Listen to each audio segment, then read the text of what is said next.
bleed green? Are you an ultimate Eagles football fan? Well, you're in the right place. Ready? This is Birds 365, hosted by the new Mac and Mac, Jody McDonald and John McMullen. Here we go.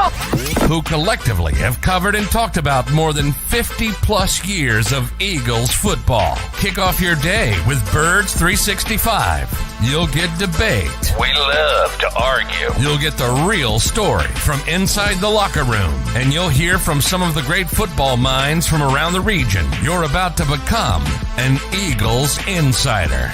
Get in the game. Join Jody Mack and Johnny Mack and join the football community that flocks to Birds 365. Birds 365 starts right now. Welcome to the NFL. Let's go.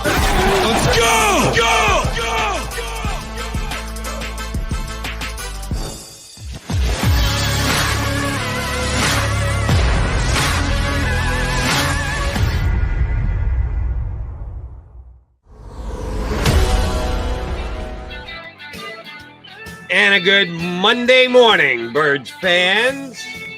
Neither one of your Mac and Mac guys need any ayahuasca to get pumped up for today's show. No, we're zen enough because another marking on the sked came down last night at Lincoln Financial Field, which tells us the season is getting that much closer.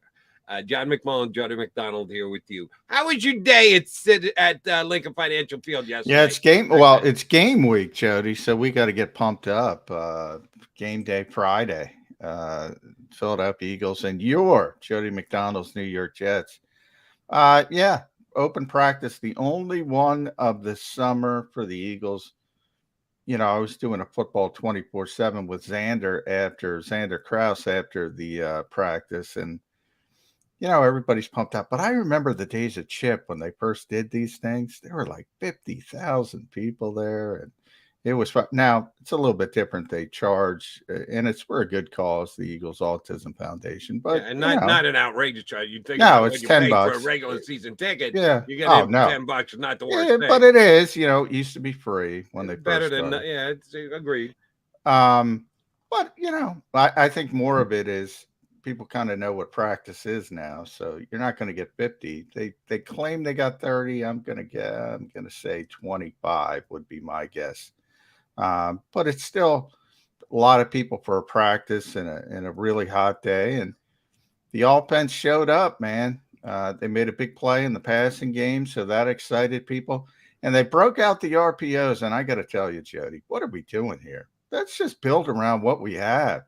Build around what you have. Jalen Hurts looked unbelievable. Remember, this defense has essentially dominated all summer. Mm-hmm. And they break out the RPOs in front of the fans, and they didn't know what to do. So, you know, when you say they didn't know what to do, who's they? The defense. Okay. The defense. You know, they had been dominating, and all of a sudden they pull out this wrinkle, which you don't see a lot of in training camp because there's not a lot of physicality. So the running game's not a big part of it. I always joke nobody cares about the running game until December. Boy, man, I mean, you know, I mentioned in the offseason, really at OTAs, I was looking, I told a bunch of other reporters, Jalen looks like he lost weight to me. And he said, nope, didn't lose weight. And then last week he got asked the question again. And he said he didn't lose weight, but he remade his body a little bit. And he cut out the sugary drinks. He said he likes lemonade. He looks thinner, but he's still 220 pounds. But I think you saw last night the importance of that. He was much quicker. So you had this dominant, you saw the way he was dominant in the running game last year. Now he's much quicker, and he can still deadlift, 600 pounds. So he's still got the power. What are we doing? What are we doing dropping back? Oh, he's got to be a drop back. No, he doesn't. Build around what you have. Build around what you have. So And by the way, Jody, sorry to cut you off. I think Nick Sirianni will do that once he gets to the regular season. I think that's an indication. And I guess I have no problem trying to improve and things you need to improve with in practice. That's what practice is for. But boy, I hope this team doesn't waste 7 games trying to drop back and throw the football 40 times. Just take advantage of what you have. And if they do that, they are going to be very, very difficult to beat. All right, but I'm going to play some devil's advocate for you here. So you think Jalen Hurts can be Lamar Jackson-like? Is that where you're leaning? I don't think anybody's Lamar-like athletically, but he's as close as possible. I'm not going to say anybody's Lamar Jackson, but yeah, similar. I think they should do what Baltimore and build around the skill set of the quarterback. And you know, in San Francisco's my other comparison in a different way. San Francisco obviously has a great roster. They're able to make deep runs with an average quarterback. The Eagles have it, you know, they have a quarterback with explosive ability. Now, it's different than what we typically think of. So they're even ahead of the game from San Francisco. So if you build around what you have, and I think that Giants game they lost is the best example of this for this reason, Jody. They were awful in that game. They played terrible. They played terrible. It was probably Jalen Hurts' worst game. I was going to say, most of it on the quarterback. Yeah, he was terrible. But he kept coming, and he kept coming, and he kept coming. It didn't bother him. He made some plays at the end of the game. He had the team in position to win the game. He had the 2 drops. If Jalen Reagor catches one of them, they win the football game. It's a completely different narrative. And you know how I know that? Same thing happened in Carolina. He was awful. He was awful for the majority of that game. And he made a couple plays at the end where everybody forgets about. They win the football game.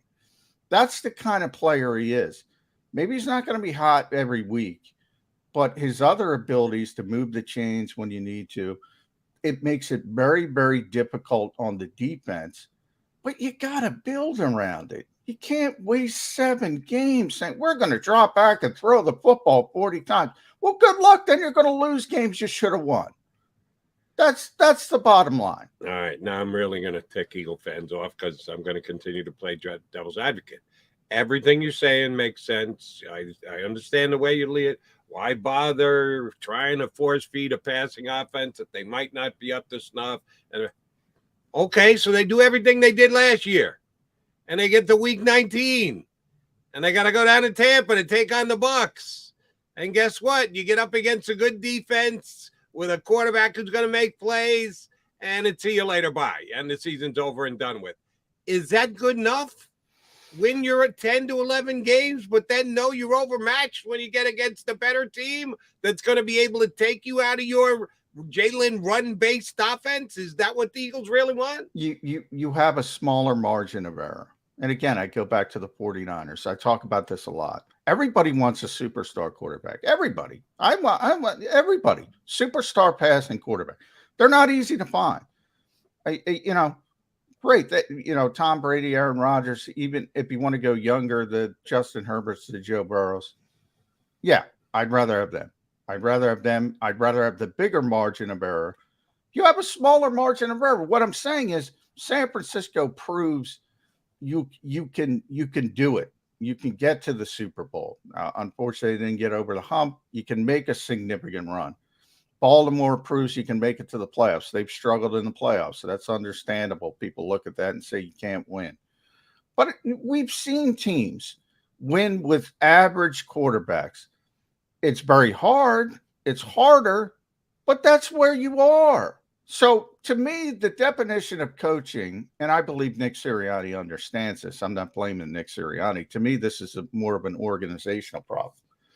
The definition of coaching is to accentuate the strengths of your players and minimize,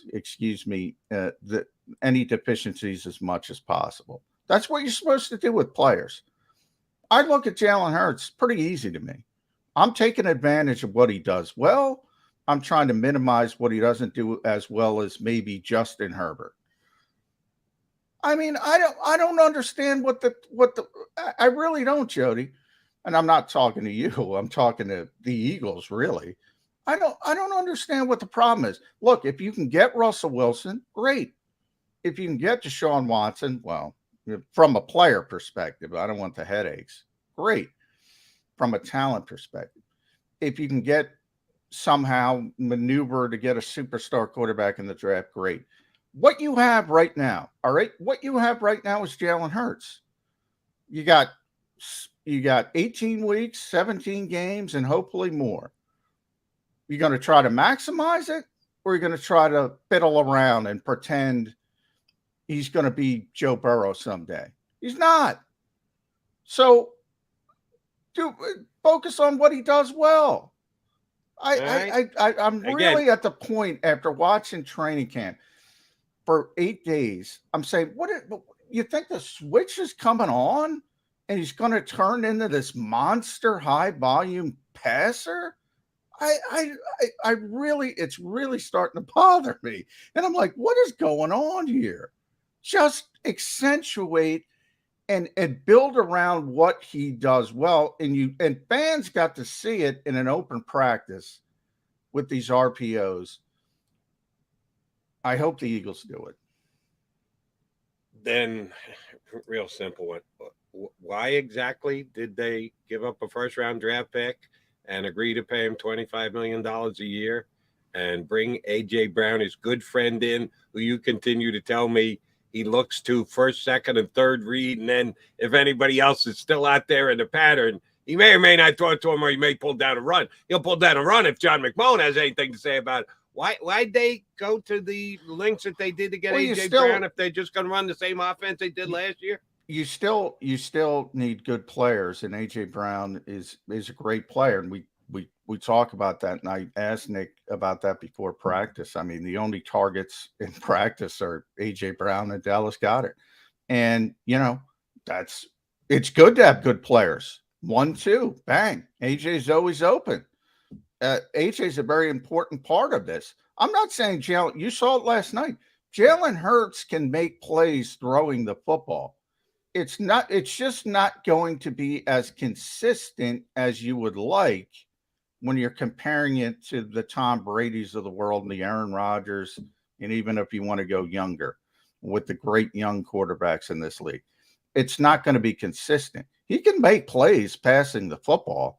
And when you have A.J. Brown and Dallas Goedert and Devontae Smith, hopefully they get him involved. That's better for him because those guys are going to be able to make plays. I'm not saying go back to 1970. They're going to make plays in the passing game, but the running game is going to make it easier. A.J. Brown's going to make it easier for him. So I'm not saying completely take the air out of the football like Kyle Shanahan did with Jimmy Garoppolo. Jalen Hurts is an explosive player, and he can make plays in the passing game. But if you build your offense around the passing game, you're doing a disservice to the quarterback and the team. And I don't believe the coach is going to do that. And we'll see. Now, to me, the bigger issue, Jody, is the front office. Will they accept that? I don't have an answer to that because we know what they want. We know what they want. Because Howie Roseman, and he did show some flexibility here during this offseason, said, well, sometimes when everybody in the world is zigging, I want to zag. That I'm not going to do it just because other teams around the league do it. And we all believe that they weren't going to make a play for a big wide receiver. And then, boom, A.J. Brown is here. And how he zigged like everybody else. Well, you're asking him to zag when everybody else is zigging because the National Football League is a passing league. It's not a quarterback running league. It's a passing league. The teams that have won Super Bowls and made Super Bowls in the most recent past 3 years, 5 years, whatever we're going to go back, Lamar Jackson is it. He's the only one, and his playoff success is middle of the road. Not great, not bad. He's one playoff game, but certainly not, oh, my God, the league is changing type stuff. You're asking them to really zag when everybody else is zigging. You think they're going to do that? I hope so. They did it last year. It just took them 6 games before they figure it out. So they've shown the willingness to do it. I don't understand after you went through what you went through in those first 6 games why you would have such a problem. Look, the off season is the off season. Try to get what you want in the off season. I have no problem with that. But once the off season is over and your roster's in place, all right, you got to go with your roster. So you got to build around what your roster does well. But then the roster, John, the way you're describing it, the roster comes down to one decision: the QB. That's it. No, everything the else offensive line. If you go get A.J. Brown and you pay him $25 million, you are absolutely putting up a flag that says we want to throw the ball more than we did last year. Yeah, so now you're saying, no, you shouldn't, because you're still being quarterbacked by Jalen Hurts, and his best play is keeping the ball and running with it. Offensive line is what's the best part of this team? What's the best part of this team? It's not just about the quarterback. The offensive line is by far the best part of this team. I'm building around them as well. What happened to the offensive line in Tampa in week 20? Well, the other team gets paid as well. And the one aspect that Jason Kelce, I don't think many people are going to criticize Jason Kelce. He might go to the Hall of Fame, but he has trouble with big guys in the middle. Well, the biggest guy in this league in the middle right now, the most dominant guy, is Vita Vea. He had a lot of trouble with him. A lot of trouble. The other guys pretty much were okay. The quarterback didn't play well. Tampa Bay had a good game plan. They made sure to sort of put Jalen Hurts in the cup and force him left. They had a better game plan. They had a better coaching staff. Let's start there. With Todd Bowles developing that game plan, and the Eagles weren't able to adjust to it in game. They had a rookie coaching staff essentially, with a rookie head coach. There are a lot of things that went wrong, starting with the quarterback. But I'm not going to say because they're not dominant in every single game that the offensive line isn't the obvious strength of this team. It is. There's not too many people that can roll out Vita Vea against Jason Kelce. So, a lot of times styles make bites, and he got kind of beat up in that game. But normally, if you have Jason Kelce, you're going to have the advantage. So you can't get caught up in individual aspects. It's pretty obvious what this team does well. And again, I keep going back to San Francisco. San Francisco made the Super Bowl. San Francisco should have made the Super Bowl last year. San Francisco is a run-based offense. Not the same way the Eagles are, because they don't have a quarterback with the mobility. Now they might with Trey Lance. We'll see how they go about it. That's what the Eagles should be doing. That's what the Eagles should be. And believe me, Kyle Shanahan wants to throw the ball, but he can't, so he doesn't. And they make plays in the passing game. We've seen Debo. When I say they can't pass it, and people take that the wrong way. That doesn't mean you're not. Jalen Hurts makes way more plays than Jimmy Garoppolo in the passing game, but the consistency is not there. The consistency is not there. So if you're trying to pound the square peg in the round hole, you're saying, "I want Joe Burrow." You got to be Joe Burrow. Well, you're wasting your time. You're wasting your time. But I think you have to have a level of competency at quarterback, and Jalen Hurts hasn't achieved that yet. He's got 20 starts under his belt as an NFL quarterback. He hasn't shown the level of a quarterback who can, with a good defense and with a good running game, and we know the Eagles have a good running game. They already showed that all last year, or at least once from the time they decided to attempt to run the football, they were very effective at it till the end of the season. Well, we got to go to break. I'll just say one thing. That's where we disagree. I think he's shown competency as a quarterback, maybe not consistency as a thrower, but competency as a quarterback. And he's already proven he can make plays if you use him correctly. And that's up to the Eagles. Well, are you talking about competency throwing the football or just competency making Well, I plays? say competency as a quarterback. As a quarterback, he's not consistent throwing the football, but he's competent as a quarterback if you use him correctly. Right. So, in other words, Johnny Mac still wants Jalen Hurts running the ball 12 times a game. I don't think you're going to get that out of this Eagle offense this year. I think they are And they're going determined. to underachieve. Bottom line, I'll say it today. What's today's date? August 8th. If they do that all year, they're going to underachieve. And underachieving would be how many wins? Less than 10, not making the playoffs. That Really? type of thing. Okay, Yeah. we'll see about that. I think they will make the playoffs. I know what I'd like to see. You've been very expressive in what you'd like to see. I think they're going to win 10 games by just. Well, I got them at 11. more than but I have anything them else, at. so- I got them at 11. You had them at 11, 'Cause so I now think- you're skimming back because you're afraid that they're going to try and. I'm not force feed the ball skimming through back. the air. I think Nick Sirianni will take advantage of the quarterback. I'm saying if he doesn't, I'm skimming back. I think he will. I think he'll say during the regular season, all right, we did it your way in the offseason. I'm going to try to win this game. That's what he did last year.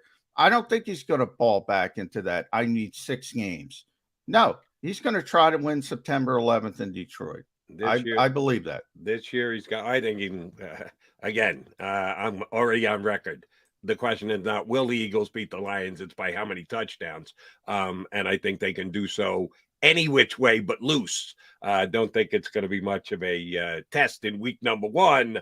But I think Nick Sirianni knows that Howie Roseman went out and spent $25 million on A.J. Brown. And it was not so Jalen could pump to him, pull it down, and take off and run for 18 yards. He is John McMullen. I'm Jody McDonald. Coming up, we're scheduled to be joined by one Mike Gill, our buddy from down the shore, 97.3 ESPN. We got Paul Domwich going to join us a little later. But first up, Mike Gill hops aboard Birds 365.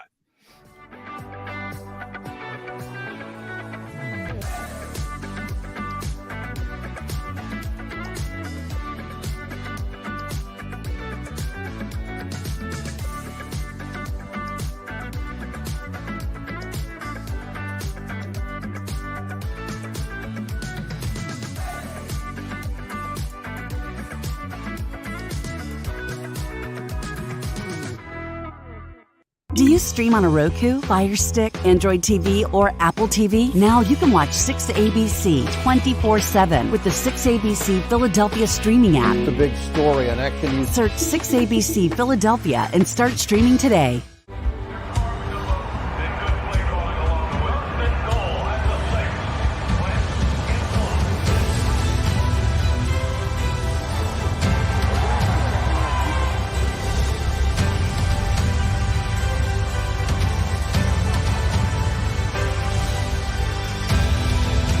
Field of life, First Trust Bank is there for you. 7 on 3. 1, 2, 3. Because Philadelphia dreams deserve a Philadelphia bank. At Stateside Vodka, every new customer gets the world's best rocks glass. Free. What's that? A rocks glass? You're telling me that bottle is cut in half? You could say that. Holy shit. The glass is for cocktails, right? It's for this, this, this, and that. Is the length of the glass equal to your... You betcha. But is it made out of... Glass? Yeah, okay, but is the rip... Smooth? Will you stop doing... That? I'm the professional here. And you're telling me I can get one of these glasses for free? That's right. 1 free rocks glass per customer with each first-time purchase of Stateside Vodka. All from the company that's highly awarded. 0 carbs, 0 sugar, and deliciously tasting vodka. So good, it just disappears.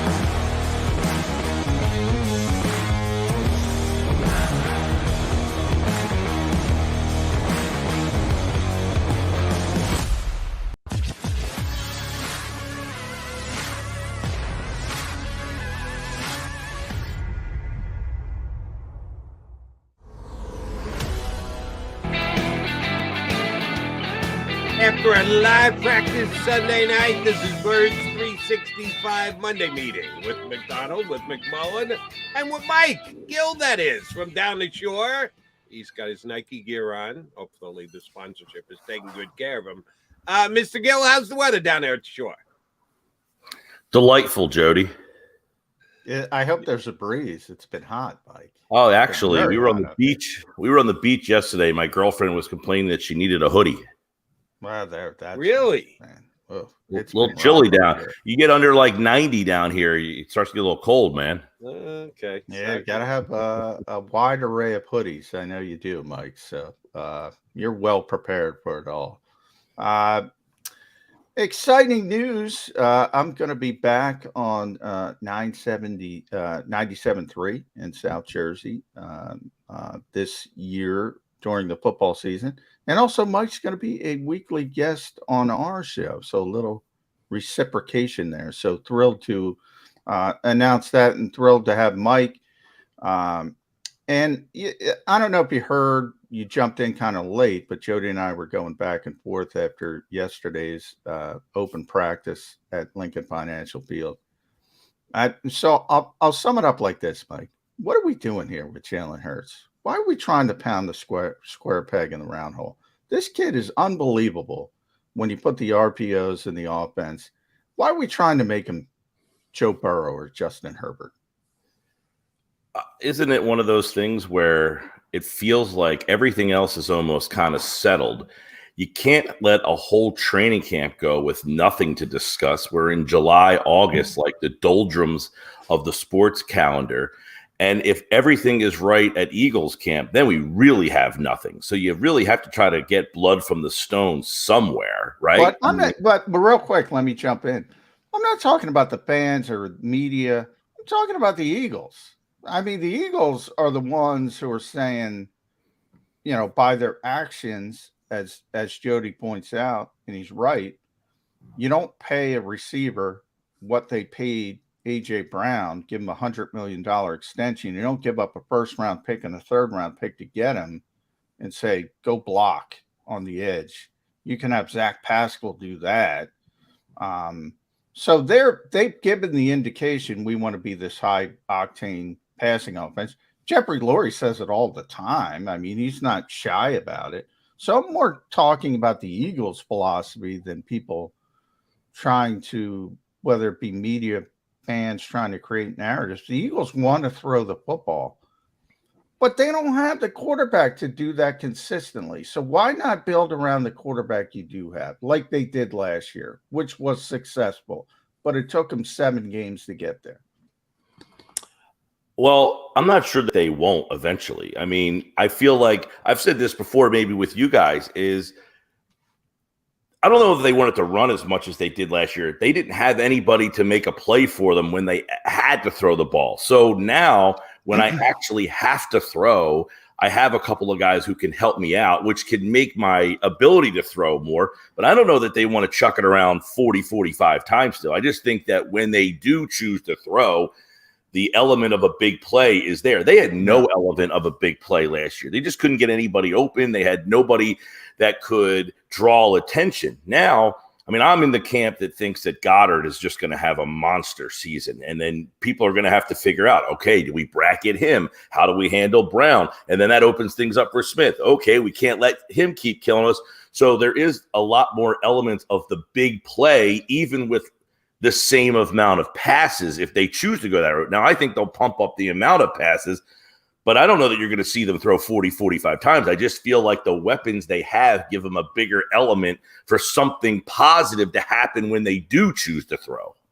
Before you came on, Mike, John was discussing how Jalen Hurts looks a little different this year. He says he hasn't lost any weight, but his body looks a little bit different, maybe a little bit more fine-tuned. Good on him if that's the case.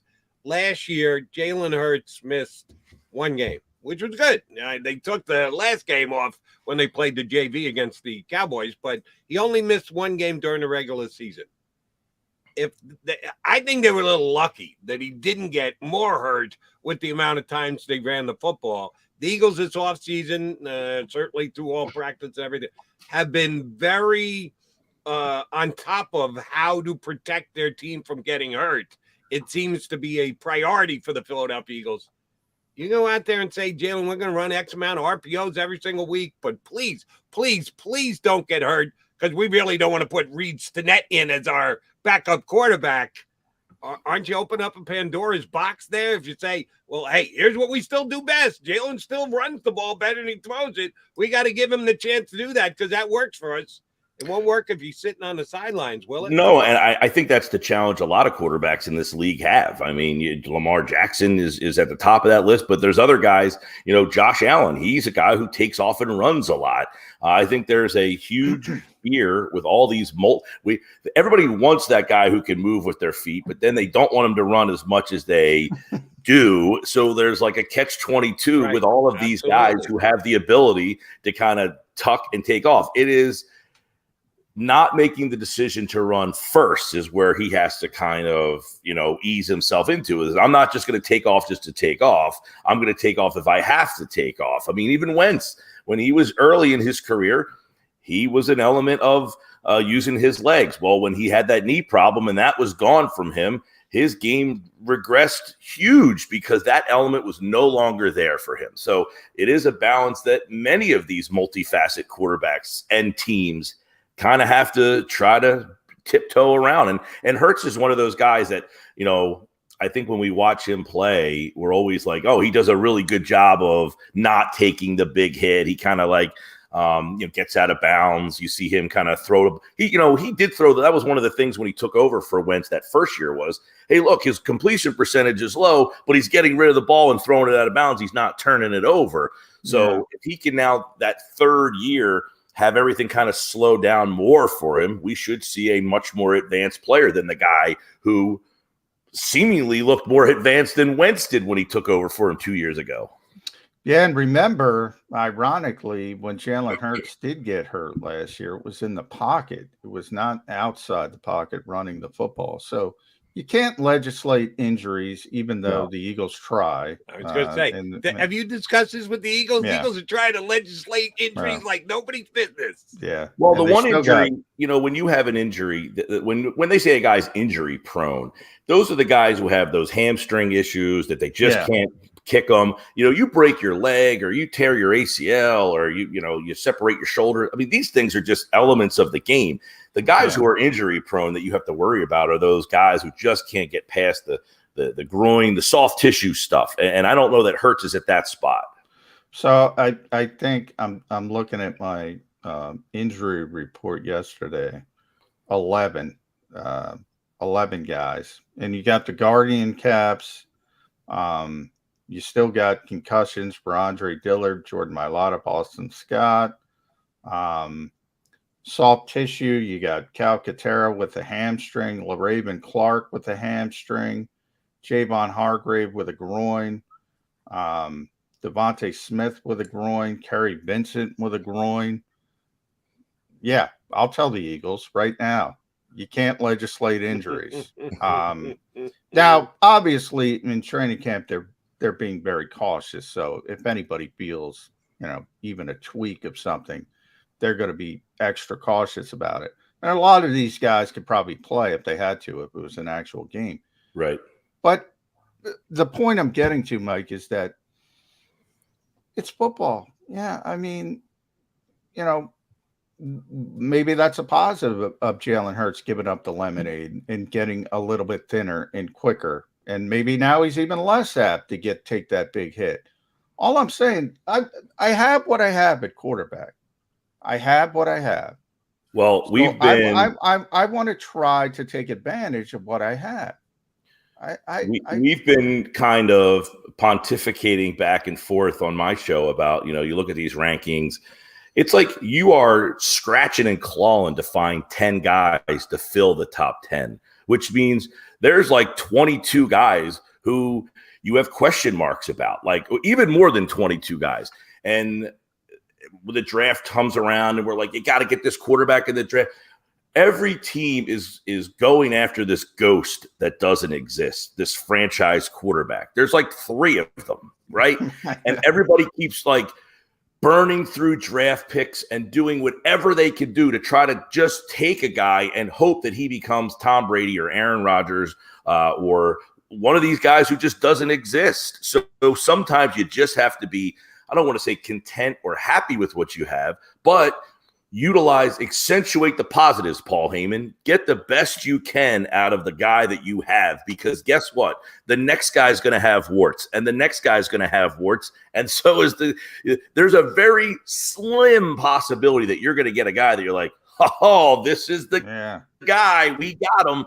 I used that exact same word, accentuate, Mike. Maybe it was from Paul Heyman. Maybe it trickled in my brain, but accentuate what you have. I don't know why this is such a difficult decision for the Eagles. Because everybody wants something behind the society that we live in. Is what's behind door number 2. I like door number 2, but now I really want to see what's behind door number 3, even though door number 2 is fine. It's if you give another option, people are going to take it. Here's where I just think you're overstating a little bit, John. What team, and we understand there's one, end of the season, one team wins the Super Bowl. You can have a very successful season without winning a Super Bowl. I think most Cincinnati Bengal fans will tell you, hey, we had a hell of a year last year. You lost. You didn't win the Super Bowl, but I agree you had a hell of a year. But everybody draws that line right there. Tell me about the championship. It just hasn't happened. A team with a guy who runs the ball 9 times a game as a quarterback has not won a Super Bowl. So that's why the Eagles, Jeff Lurie, Howie Roseman, et al., a lot of Eagle Nation, most of their fans, are saying, we have to throw the ball more than we did last year. It was nice that we ran it. It was nice that we made the playoffs. We accentuated what we did the best last year. But there's a limit to it. There's a cap. And the cap was going to Tampa and getting their asses kicked by the Buccaneers. People don't want to go down that road again, John. Well, from my perspective, and then I'll have Mike jump in. I always say, look, I'm not saying they're a Super Bowl contender. I'm trying to maximize what they have.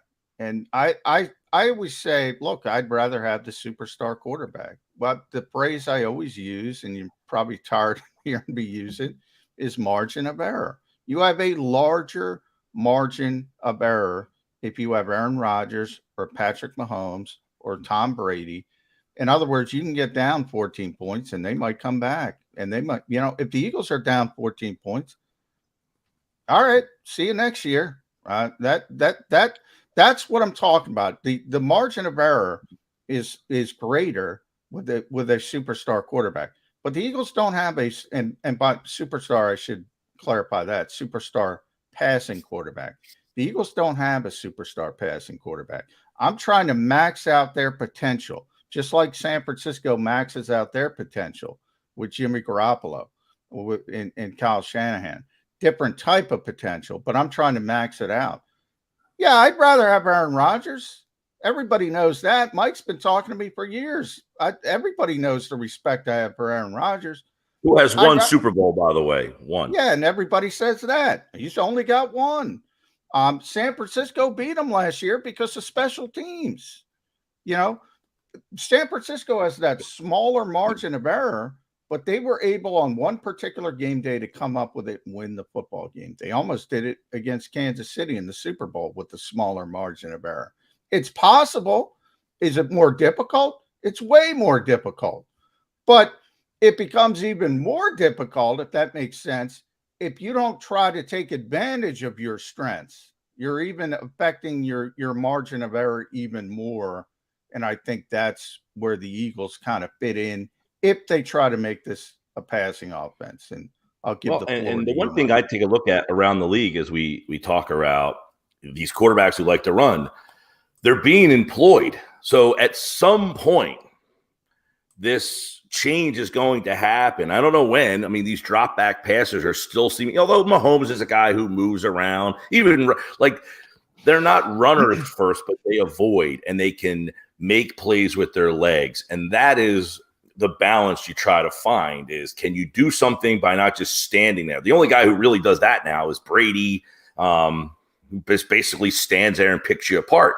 Joe Burrow, he'll move around. These guys, Justin Herbert, he'll move around. They can get around without just standing there. You got to try to find this balance, because we always talk about, well, no quarterback is running 10, 15 times a game is winning the Super Bowl. I get that call on my show all the time. Oh, you're never going to win with the running quarterback. Well, if all you have to choose from are running quarterbacks, eventually one of them is going to win. That's true. That's true. And all these teams continue to draft them and play them. So at some there's point, 32. Mike is right. one of those guys is going to win. Yeah. Because, Jody, I call high school football games on Mike, you're blatantly overstating how many running quarterbacks there are in the NFL. How many are there? Running quarterbacks.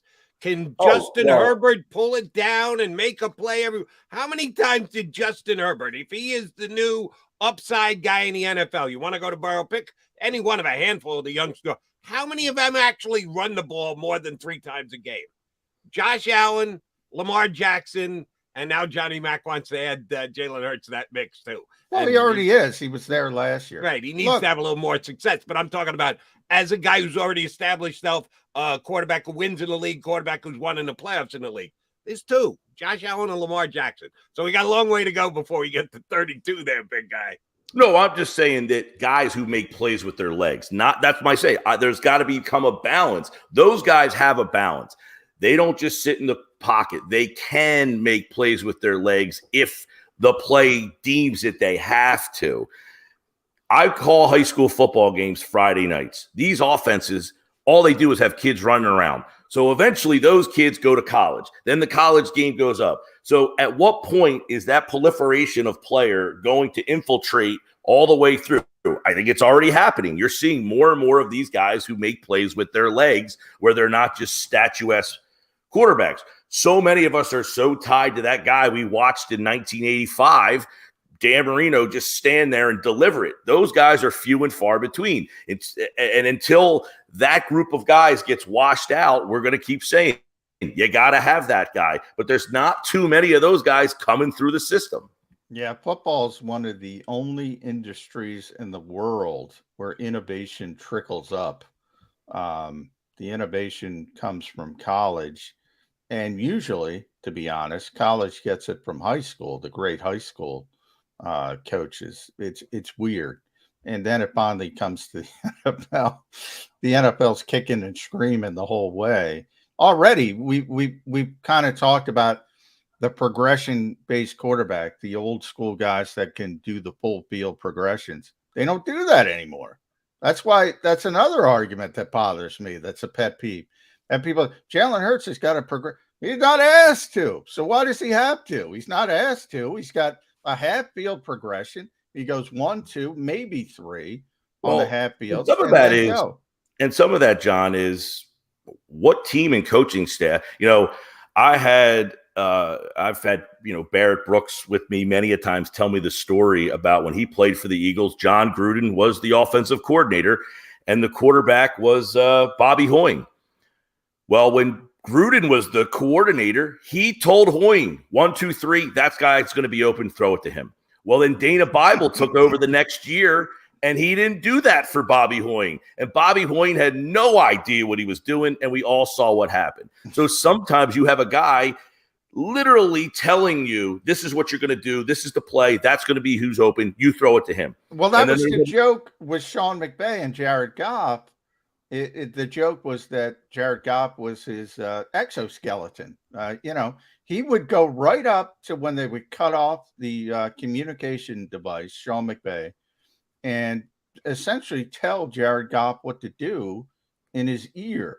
Now, that's a fine line, because if you have Tom Brady, if you have Peyton Manning, and this was one of my problems with Chip Kelly when he was here. Like, he wouldn't want a quarterback like that. Like, if you offered Chip Kelly, hey, you can have Peyton Manning in his prime, just let him run the game at the line of scrimmage, he wouldn't want to do it. His ego's too big. So, if you stumble into Peyton Manning, great. Do the full field progression, get the huge playbook, have the complicated play calls, do anything you want to do. And hope he doesn't get hurt, because the backup's not going to be able to even call the play. But, do whatever you want to do. But, that's not where we are in the modern NFL. And part of it's prep time. Part of it's what they're learning at the college level. And that's where Jalen Hurts is. Jalen Hurts, look where he played. Alabama with that offense, Oklahoma with that offense. It's a high-level, modern college offense. It's, read one, read two, half field, go. Take advantage of what he does well. And I think the Eagles are doing it in practice from that perspective because they only throw the football to A.J. Brown and Dallas Goedert. Well, how much of that is because Devontae's groin right now? Well, it was before. When Devontae got hurt, he practiced 5 times before he got hurt. And I'll give Elliot Shore-Parks credit. I think the number was 36 targets, 18 apiece for Brown and Goddard, and 10 for Devontae Smith. So there was a significant difference that's only increased since Devontae has left practice. So, but those guys get open. They're the top. That's another thing we don't realize, guys, is Jalen Hurts, let's be honest, hasn't really had the plethora of guys to throw the ball to. And I'm sure that enters his mind that I don't know that this guy's going to be open when I throw the ball. Well, Devontae's going to be open. Well, exactly. That's my point is, so if you're a split second in my mind, like I don't know that this guy's open, that split second could cause an incompletion, an interception, But if I have total trust, I always make the joke, we always had McNabb. He was the guy, the worm burner. He threw the ball on the ground. His completion percentage was under 60%. Interestingly enough, when he got Terrell Owens, his completion percentage magically grew to like 65%. You give me a guy that I have confidence will catch the ball no matter what radius I put it in, all of a sudden I look like a better quarterback. And I think we can all agree that McNabb looked a heck of a lot more accurate or more confident when he had Owens than when he had Todd Pinkson and James Thrash. Can we all agree on that? Yeah, for sure. That's a slight upgrade. Right. So you give me A.J. Brown over throwing the ball to Quez Watkins, Jalen Reagor, and Devonta Smith, who's double half the time. I feel like I don't have to be pinpoint accurate perfect. I have guys who will now go make the plays for me, making me look better. All right, let's jump over to the other side of the ball. We've talked specifically the offense here so far. As John pointed out, the Eagles' offense looked pretty good last night. Does that mean their defense didn't look as good? They've been dominant all preseason long in practice. John, you're there as often as you can be. Let down last night. Maybe we were overstating how good the defense was. If Jalen Hurts, with his ability to run the ball, kind of lit him up last night. Where are we at with the defense? Are they as good as we thought they were going to be? Well, and I think a lot of the question on that is, what did they show last night, John? I mean, does John Gannon, is he showing what he wants to show? I think we're all still trying to figure out, I think we're going to see a lot of odd fronts and multiple looks up front. And who is he kind of feeling out what his pairings and rotations are going to be and how that's all going to work. I think that front 4, front 7, front whatever you call it, 5 is definitely probably a fluid situation. Would you concur with that, John? Yeah, they're very, very versatile up front. They're very deep. They can do a lot of different things. They use that 5-2 overhang. They've lined up Hassan Reddick inside, Brandon Graham inside. They're going to do a lot of different things on the front when it comes to the pass rush. Jordan Davis enables them to do all these different things. By the way, he's just going to be a great player. My God, did you guys see the clip of him in one-on-ones last night? Who was the guy blocking him? I forget. I have to. It might have been Cam, but I'm not 100% sure. I thought it was Juergens, and I said the size of Davis next to Juergens. I don't know. I mean, Cam Juergens is a second-round pick from Nebraska. It's not like he's a small human being. He looked like he was a high school center trying to just like, hey, kid, let's see how, like you were at like a summer camp and you got the opportunity to line up with an NFL guy just for like slow. Hey, and he's literally just moving this man as he just went for a ride. He put him on skates and he went for a ride. But The defense as a whole, I think, people saw the play, which was Jalen Hurts to A.J. Brown. Great throw, great catch, great coverage. Bradbury was right there. Marcus Epps was closing. Sometimes you just tip your cap to the other team, but in this case, the other side of the ball. But overall, I think I had him at 10 or 10 of 18. Overall, I mean, the defense gave up one play in the passing game. They've been playing exceptionally well. But, yeah, they had trouble with those RPOs. And that's what I'm saying. This defense has looked dominant throughout the summer. And then they bring out these RPOs. And I always go back to Green Bay and San Francisco when Colin Kaepernick was at the top of his game. And he set the postseason record for rushing yards in a quarterback. If you remember that game, Clay Matthews, who was still a star player at the time, he didn't know what to do. That's what the Eagles looked like last night against these RPOs. They didn't know what to do. And that's the challenge when you actually have players to throw to that you have to decide. I can't let this guy be open, so you have to make that choice. And if you could perfect that, now that's a big if you could perfect something like that at this level, doing it at the college level is one thing. You're trying to pick on or find NFL caliber players to go after or pick on or find that guy's weakness. They will generally get tape and figure it out along the way.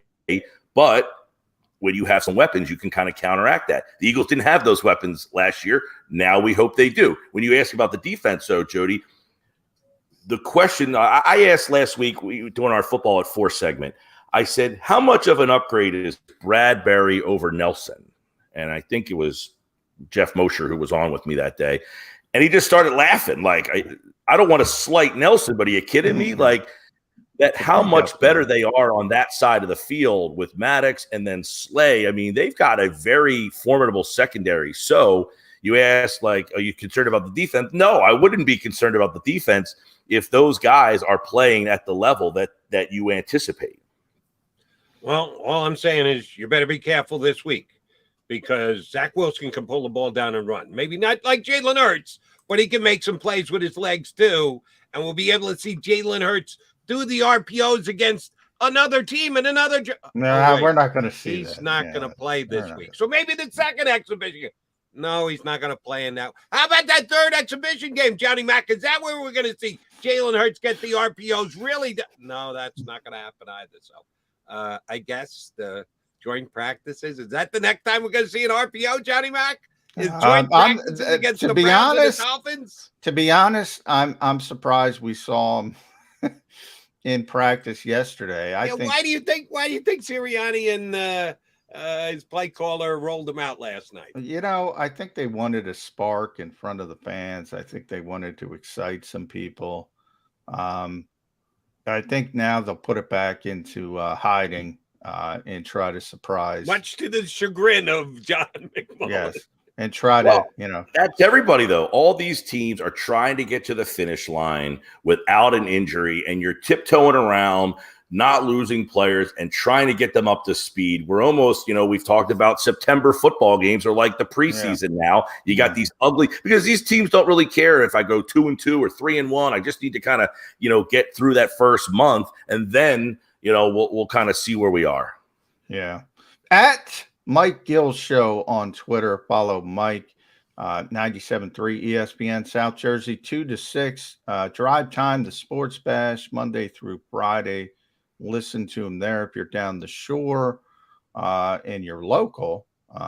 We have many, many national listeners. International, I'm told as well, Mike. So South Jersey, Mike Gill Show. I'll leave you with the linebacker situation. That's interesting to, I think, a lot of people, because they like Nakobe Dean. They were told Nakobe Dean was going to be, a first-round pick, and all of a sudden the Eagles get this tremendous value. T.J. Edwards is playing well. Kaiser White's playing well. He's a West Virginia guy, close to your heart. There we go. And Davion Taylor's playing well. When's the last time you saw such depth at linebacker for the Philadelphia Eagles. I was thinking about that this morning because I had been reading that Dean is, a lot of people were hoping that he kind of was the guy who flashed at camp and kind of like, hey, we can't not play this guy. And it seemingly is not being the case so far, as he's taking a little bit longer to kind of get everything going. But Kaiser White, when they signed him, I was on with you guys, and I told you I love the fit for him here, and he is not disappointed so far. And Edwards is another guy. It's like this is the door number 2 mentality. You got a solid guy behind door number 1, but you're just like, I think I can get more. No, Edwards is doing a solid job, and he's only getting better. I think he seems to be more athletic than he was. Then you have Taylor, you drafted him knowing he was raw, but had all these intangibles and speed and the ability to make plays. And we got a little glimpse of seeing that last year. And then he's like Mickey Moniak, right, in spring training. Oh, I want to see him play. And then he breaks his hand, and he comes up, and he's Mickey Moniak. Davion Taylor is similar, where he's like, man, I want to see more of this guy. And then he ends up getting hurt, and then he's hurt again. So you're right. They've got a very intriguing battle going on at linebacker. The question, I guess, would be, how much are those guys going to play in the preseason? Do you win the battle for that starting position or playing time in a preseason game for the linebackers, or is that one at practice and the joint practices? Yeah, it's going to be, you're right. It's going to be interesting for me to see how much TJ and Kaiser play. N'Kobe's going to play and Davion's going to play some. Jordan Davis going to play in preseason. That's a good one too. I think a little bit. I think you got to play him a little bit. Somebody has to play. Yeah, somebody has to play. Yeah. And I do. By the way, I'll be at Ocean Casino, your guys' sponsor, every Monday. So if anybody in the area, you can come by and see me on Mondays at Ocean. Very nice. And we will get you up here once a week with us. The internationally acclaimed Birds 365. That's right. I hear we're killing Scotland. I was told Scotland. Well, really? I thought we were big in Istanbul, but that's my source. I'm sure we are. We're big at the might Istanbul, not be as good as the McMullen's famous Grand Market. I think it's, what is it? You were just in Croatia, Mike. What'd you settle on Croatia? That's interesting. I was in Rome, Croatia, Paris, Dublin, and Montreal. Wow. What I said on Croatia, we were on a 7-day cruise through the islands looking at the ruins of Croatia. Nice. So he is international. I told you. Maybe that's where you saw your hits from. I was watching from Croatia. I don't believe that for a millisecond, but we appreciate you lying for us, Gil. Thank you very much. And we will very much look forward to having you up once a week during the football season. Thanks for looking forward to it, guys. Thanks, Mike. Mike Gill from the Sports Bash down the shore. McMullen's going to be doing radio spots with him. He's going to come on once a week with us during the regular season. Paul Domwich is going to come on with us in about 20 minutes from now. Damo, of course, out at the Hall of Fame induction ceremonies this week with Dick Vermeil getting in, with Sam Mills getting in. Damo very much involved in both of those two getting their just due and their busts in Canton. We'll talk about that. And, of course, the Eagles as we get our first big joint practice coming. It's right around the corner, folks. We got a preseason game. We got joint practices the week after that. The season will be here before you know it. And we'll be here with you on Birds 365.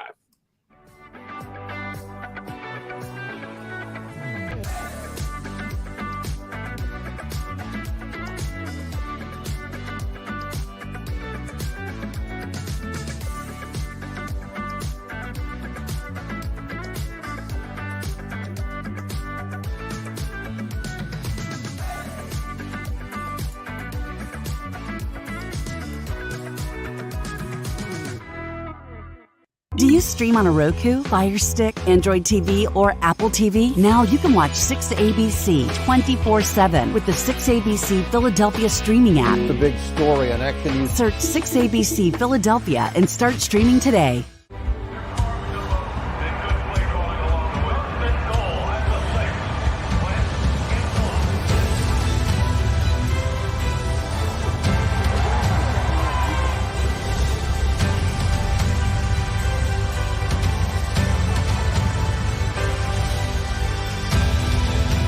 field of life, First Trust Bank is there for you. Champions on 3. 1, 2, 3. Because Philadelphia dreams deserve a Philadelphia bank. At Stateside Vodka, every new customer gets the world's best rocks glass. Free.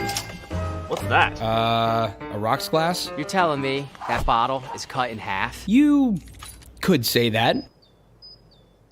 Holy shit. Glass is for cocktails, right? It's for this, this, this, and that. Is the length of glass equal to your... You betcha. But is it made out of... Glass? Yeah, okay, but is the rip... Smooth? Will you stop doing... That? I'm the professional here. And you're telling me I can get one of these glasses for free? That's right. One free rocks glass per customer with each first-time purchase of Stateside Vodka. All from the company that's highly awarded. 0 carbs, 0 sugar, and deliciously tasting vodka. So good, it just disappears.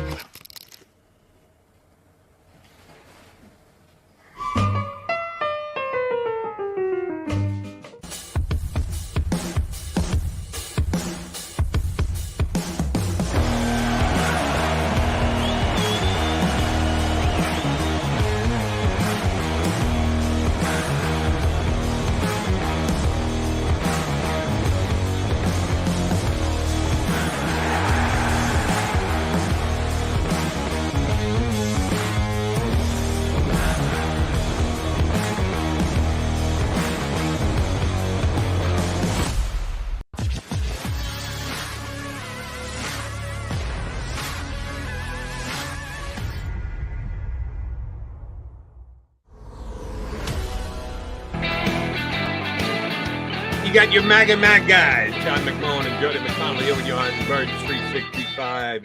Eagles had their open practice last night. John McMullen was very impressed with Jalen Hurts and his RPO ability to make the Eagle defense look silly. So therefore, he's saying they need to do more of that during the year, not less of that during the year, if they're going to turn it into a more pass-happy offense. And I'm going to give you credit here, J-Mac, and see if you want to take the credit. Prior to last night's practice, the coach did speak with the media, and he did reference the fact that maybe this year they'll run a little bit more motion in their offense, that you don't like to be last or near the bottom in the NFL in anything. And you are one that has certainly pointed that out here on Birds 365, that the Eagles were the least motion 30 seconds. 30 number seconds, 32 baby. Out of 32 teams in the NFL.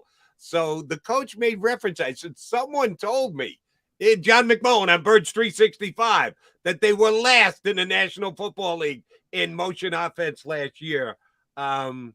He wouldn't commit to anything, but he did acknowledge the fact that they weren't the motion offense last year.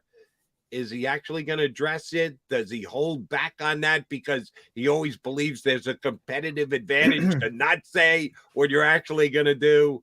How do you think that plays out? You want them to RPO more than they did last year. We'll put the RPO aside for a second. Will they at least have more motion in their offense this year? They will, but not a lot. If you're expecting them to be Sean McVay and the Rams, no.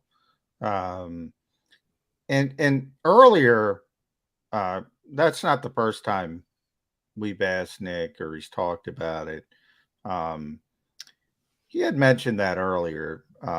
We can't be bottom 5 in the league in anything, and they're bottom 1 in the league. So, but you also go through the history, his history as a coach, not a lot of motion. Shane Steichen's history, not a lot of motion. So basically, they want to be like 24th, somewhere in that range when they're using motion. So they're never going to be a top 5 motion team, somebody who's just doing all this. And, I always say Sean calls it the illusion of complexity. It's not complex. It's just you're trying to fool the defense. And he's been very successful with it, and everybody's trying to copy what Sean McVay does. So it's interesting that the Eagles aren't. I will say it from that perspective, because usually what do people do? He's the flavor of the month. He's the guy you can get an interview if you had a cup of coffee with him. It's interesting that they haven't, from Jeffrey Lurie's perspective, they weren't searching for somebody like Sean McVay who does all that. Andy Reid does a ton of it as well, by the way. I should say Andy way before Sean McVay, but they're never going to be, as long as Nick Sirianni's here, a big motion team, but they can't be 32nd dead last in the NFL. Right. You want to at least make the other team believe that you could be doing something, even if you're not actually going to do something. And if you never do it, then they're never going to buy that when you do it, you're actually going to lean on it and use it. About their running game, you said today you thought that Jalen looked great when he pulled it down, took off, made plays, that the Eagles' strength is still offensive line. That's what it is. And that can be run blocking and or blocking for someone carrying the football. Miles Sanders, he do anything last night? It's kind of been a weird preseason for Miles. He got his nose out of joint because someone pointed out that he was taking I'm going to say something weird here, Jody. Okay. I don't like their running backs. I want Jalen to run it how many? 12 times a game? No, it's not that, because they're going to be successful, whomever runs the football, because of the offensive line like they were last year. I'm just saying I would like to see, like I always give out the names. Yeah, forget about Derrick Henry, but I'd like to see or Jonathan Taylor. I'd like to see a Nick Chubb type. I'd like to see a Dalvin Cook type, that second tier right under the top two guys. I'd like to see that type of back in this offense and see what they could do, because I think they would just explode things. I don't think the Eagles have good running backs. And it's interesting, on Twitter, I said, where's this coming from? People are talking about trading for running backs. I guess Kareem Hunt. I'd love to see here. They don't have good running backs, to be honest. But it doesn't matter, because they have a great offensive line when they're healthy. I think people don't realize. Yeah, obviously Jordan Mailata. Then you lose Andre Dillard. Then you lose LaRaven Clark. People forget the fourth left tackle would be Brett Toth. Oh, he's on the PUP list because he tore his ACL. They were down to their fifth left tackle in practice, which doesn't mean anything because it's not serious injuries. They're not going to be out for a long time. But you can't do things offensively with a fifth left tackle. It makes things really difficult. Let's stay on the offensive line. Can we call it referee wave it off? The quote unquote competition at right tackle, which, oh, by the way, yours truly said right guard. No, what did I say? There is no right tackle. There is no competition. It's Isaac, and I don't believe there was truly a competition even when Camp. No, there wasn't. He hasn't taken one rep at right guard. Not one rep. Jack Driscoll. Not one rep. I got lied to. I'll be say there. I was told the Eagles really, and by the way, this is interesting because Jack has been bad at right tackle. Brandon Graham has been eating his lunch on a daily basis, and Brandon's a great player. That's another story. At 34, coming off an Achilles, he looks amazing physically. We'll see if it's able to hold up. But I was told in the offseason the Eagles kind of stumbled into, like, Driscoll was drafted to be a right tackle, and that's what he played at Auburn. They thought, he would be the backup right tackle here, and they were forced to kick him inside the guard because of all the injuries last year. And he played really, really well. And they kind of stumbled onto something and said, you know what? I think he's better inside than outside. Well, they were right. He is better inside than outside. But now they're playing him exclusively outside. Now, part of that is because they have Isaac, and Isaac is healthy, and Isaac's a good player. But it is interesting to me, he's not even taken one rep. Not one rep. Not even a backup rep at right guard that I've noticed.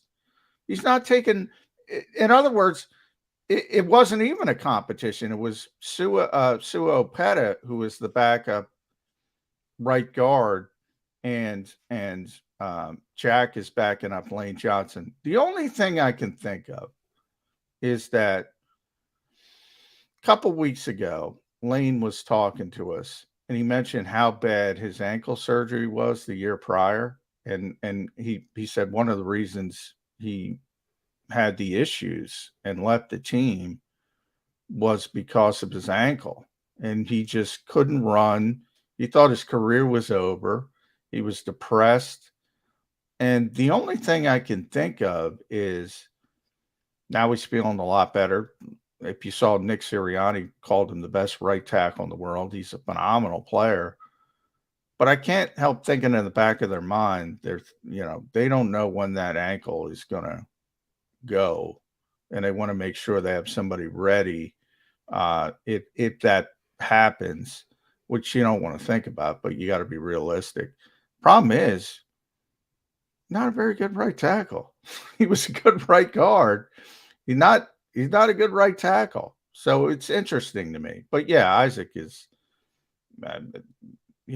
he's the only question with Isaac at the start of camp was he going to be cleared? And he was cleared, and he's taken every first team rep. I don't think he's missed a first team rep. Since day one, he's been clear. So it's been quite obvious that he's going to be the right guard, which gives the Eagles the chance to have the best offensive line in football. I believe they do. I believe they will. Johnny Mack believes it's going to open up RPOs for Jalen Hurts to rush for 1,000 yards this year. I didn't say 1,000. That's silly.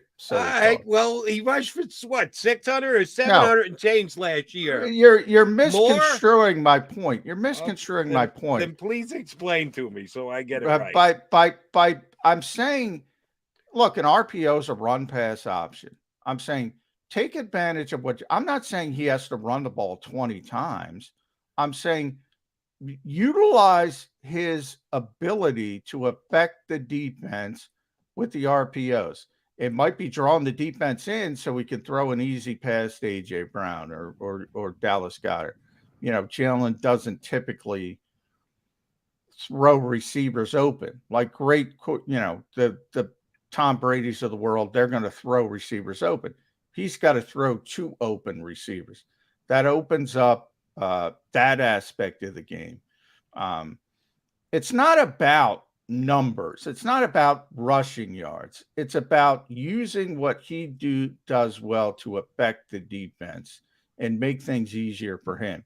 And standing back in the pocket and throwing the football from the pocket like he's Joe Burrow or Justin Herbert is not utilizing Jalen Hurts the best way. That's what I mean. Not that he has to run it 20 times, not that he has to run it more than last year, but the offense should be very, very similar to last year's offense when they turn the corner. Not early.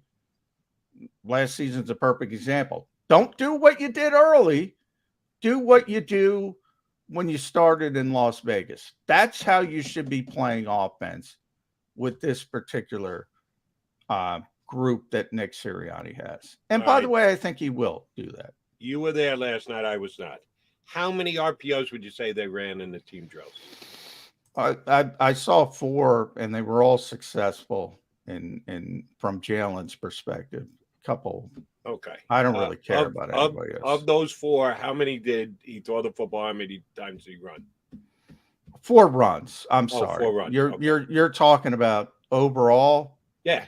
Probably 5 or 6. 5 or 6. How'd the passing ones work? They didn't throw the ball. They did have one. I think that was a slip screen. I'm trying to think. I didn't chart the whole practice. They didn't throw the ball well. Here's my problems with RPOs with Jalen Hurts. Just my take. If you're going to run an RPO, that decreases the number of options that you have on the play when it comes to throwing it, because you're shrinking the amount of time that you have to find that open wide receiver and get him the football. You're faking a run to begin with. So now you're making it an even shorter period of time that Jalen Hurts, if he's going to throw the football, he's choosing to throw the football. Now it's an even more difficult throw because you've got less time to deal with. If an RPO is going to work with Jalen Hurts, he's going to pull the ball down, he's going to take off. If he's just going to use that as a fake and throw the football, he's not that guy. He doesn't have that skill set where, all right, you got the one pass, you're going to be able to throw it on a dime, you're going to be accurate, you're going to hit the guy in motion. You've only got one read. That's it. You got one read. Either the guy's going to be open or you're going to take off and throw the ball. That's going to make it that much more pressurized for Jalen Hurts, and I don't think he's up to that. If he can't do that, what makes you think he can go through a full field progression? I mean, that's easy. That's easy. You read one player. It's simplistic. It's not necessarily easy. Well, simplistic. Yeah, that's a better think there's term. a difference between simplistic and easy. Easy to me is if you have the skill set to get the ball to that one player who is only open by whatever he's open by. That doesn't make it easy. That just makes it simplistic. Well, but the reason RPOs exist is because of the simplicity aspect. That's what they did at the college level. They're trying to make things simpler for the quarterback. That's the reason they exist. Now you have to have the athleticism to take advantage of it, which Jalen actually has. But two things. If we're sitting here again talking about full field progressions, they don't exist in the NFL anymore with young quarterbacks. Never mind Jalen Hurts. They don't exist anymore. So unless you have Tom Brady, unless you have Aaron Rodgers, and by the way, Matt Ryan, Kirk Cousins, I don't know, there's probably a couple others. Once those guys retire, they might not exist at all. And if Tom Brady ever retires, he's doing half field progressions anyway. Look. They've helped him by getting better receivers because A.J. Brown's going to win. A.J. Brown's going to get open. Dallas Goedert's going to win. Dallas Goedert's going to get open. Devontae Smith's going to win. Devontae Smith's going to get open. So they've already improved that half field progression part of it. That should help them. But again, if we're talking about down 14-0 in the first quarter, and all of a sudden you got to drop back and throw the football consistently, that is not conducive for this Philadelphia Eagles team to win. I mean, it's not conducive for anybody. But if you're down 14-0, you're not happy about it. You're never happy about it. But if you have Patrick Mahomes or Aaron Rodgers, you're not panicking. You're not panicking because you know you have a chance to get back in the football game. Eagles, they're probably in deep doo-doo. All right. Well, then, John, if you're right, that's you can go ahead and spend your playoff money because the Eagles are not going to be able to win 11 games, go on the road, and win a playoff game the same way they did last year. Something's got to be upgraded with the Eagles offense this offseason. It was nice that they got 9 wins last year. Could have been 10 if they played the last game. It was nice that they made the playoffs last year. They went and they got their tail kicked in Tampa. Something has to be upgraded with the Eagles offense this offseason. John's kind of indicating he thinks they're better served just running it back the way they finished up last season. I think there's got to be a change. I think they have to do something different. Now, it may get worse. John might be right. They have Jalen throw the ball that much more this year. You assume that A.J. Brown, as John said, is going to win battles. That's right. The upgrade, Jody, is personnel. The upgrade is personnel. A.J., the upgrade is the personnel aspect. I think that the quarterback has to upgrade himself as well. All right, coming up next, we've got one of our buds. He's just back from Canton, made the drive out, made the drive back.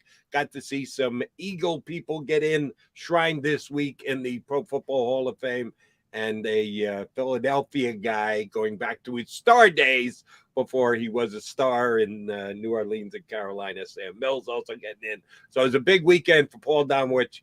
Looking forward to chatting him up here on Birds 365.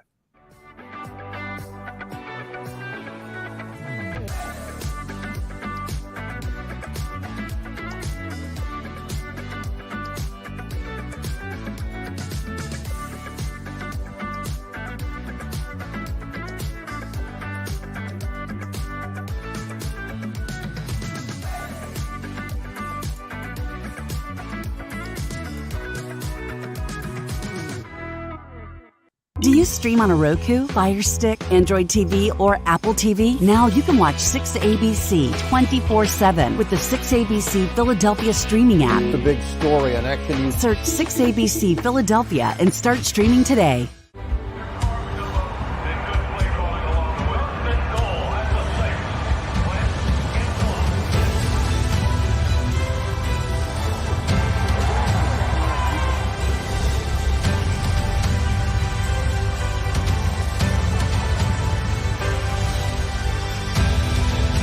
Field of life, First Trust Bank is there for you. Champions on three. 1, 2, 3. Because Philadelphia dreams deserve a Philadelphia bank. At Stateside Vodka, every new customer gets the world's best rocks glass. Free. What's that? A rocks glass? You're telling me that bottle is cut in half? You could say that. Holy sh! Glass is for cocktails, right? It's for this, this, this, and that. Is the length of the glass equal to your... You betcha. But is it made out of... Glass? Yeah, okay, but is the rip... Smooth? Will you stop doing... That? I'm the professional here. And you're telling me I can get one of these glasses for free? That's right. One free rocks glass per customer with each first-time purchase of Stateside Vodka. All from the company that's highly awarded. 0 carbs, 0 sugar, and deliciously tasting vodka. So good, it just disappears.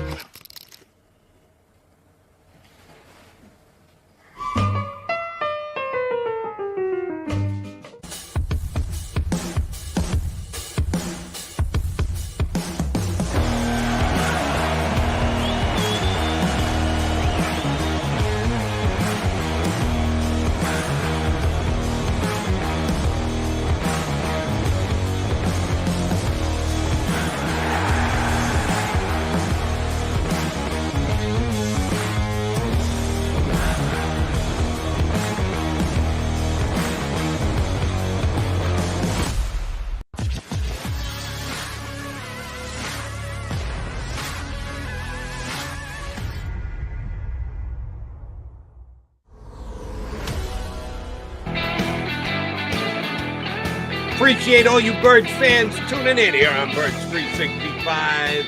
Eagles with live practice last night. Their first preseason game on Friday. It's getting close. Eagles season is right around the corner. We're going to have this guy with us plenty during the Eagles season. He's still writing for the 33rdteam.com. Going to contribute on JAKIBSports.com. And I'm jealous. Not because he went to Canton last week, this past weekend. Just the fact that he got in a car and drove that far. I used to do this for a living. I used to drive to New York 6 days a week in a previous life, a.k.a. before COVID. Now I drive to the Wawa and back. That's about it. What was it like getting in a car and driving that much, Tomo? It was good. I had company. I had Billy Warndell was with me. A friend of his, Thad Madden, an IRS agent. So I learned a lot of. He didn't audit you in the car, did he, Tom? Myself, but got some secrets on how not to offend the IRS. So okay, that's good. We're gonna have to talk about that.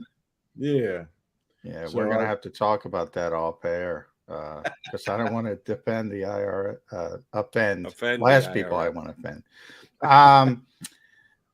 What did Dick go? 23 minutes. Jody and I were talking about the over/under.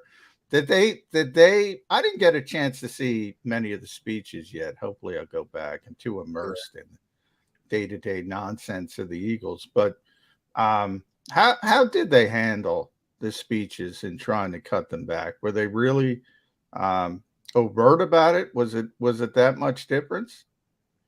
Well, it's supposed to be 6-minute speeches. They'll give you 2 minutes before they start playing music like they do at the Academy Awards. Yeah. Nobody really, and they left Dick till last. He was the final guy to get enshrined. And I think they knew what was coming. So that's the way they arranged it. Everybody else stayed around the 6-minute mark, maybe 7. Dick went 23. And they were probably going to, it was kind of like Dickie V at the ESPYs, this Dickie V went 23 and they were probably would have let him speak as long as he wanted because everybody loves Dick Vermeil, including the Pro Football Hall of Fame, and he was really good. I kind of was hoping he would tell us more about his story, right? Although but he wanted to thank as many people that have helped him get there as possible, and that's kind of what he did with his speech.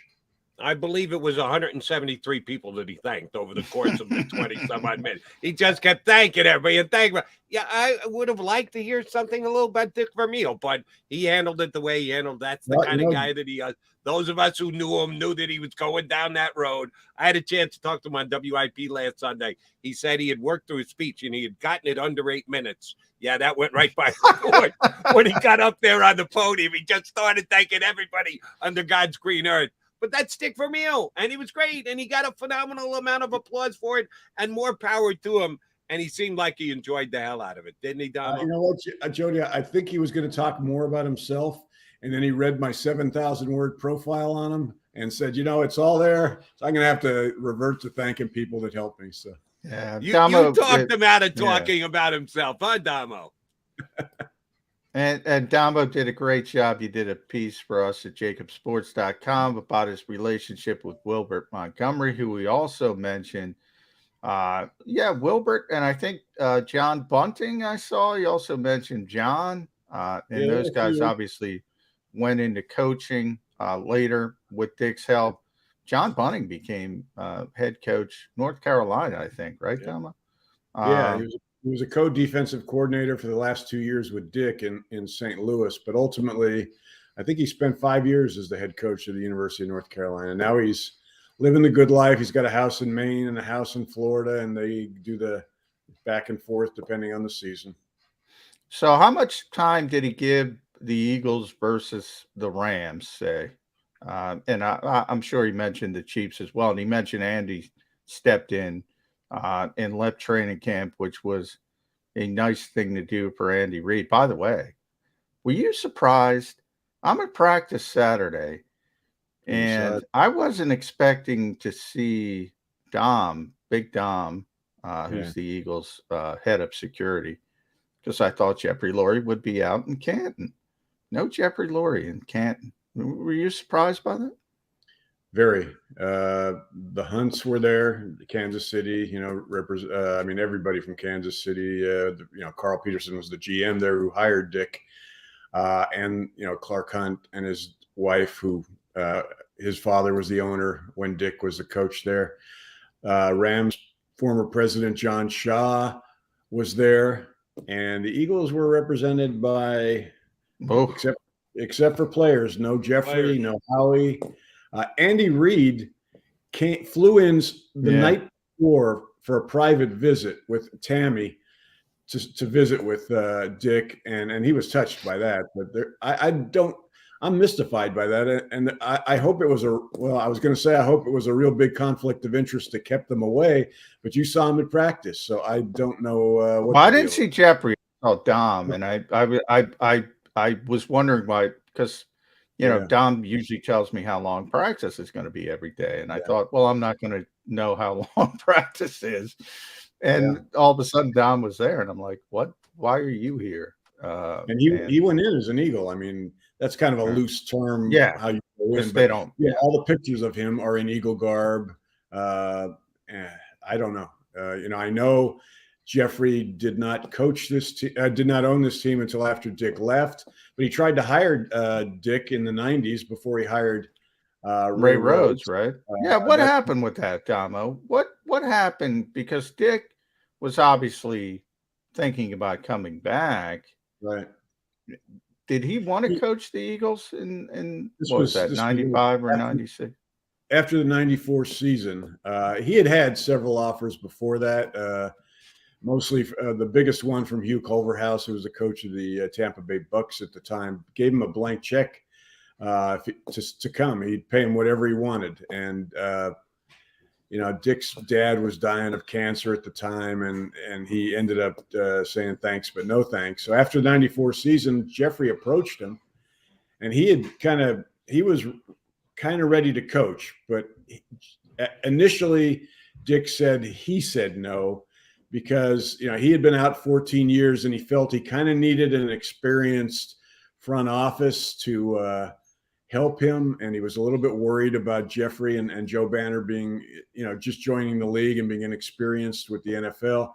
So he says no. Jeffrey goes out to the Shrine Bowl, the East West Shrine Bowl, the next week, because he's still searching for a coach, and he sees Bill Walsh, who is a close friend of Dick's. And the first thing Bill Walsh does is just, you got to get, you need to hire Dick Vermeil.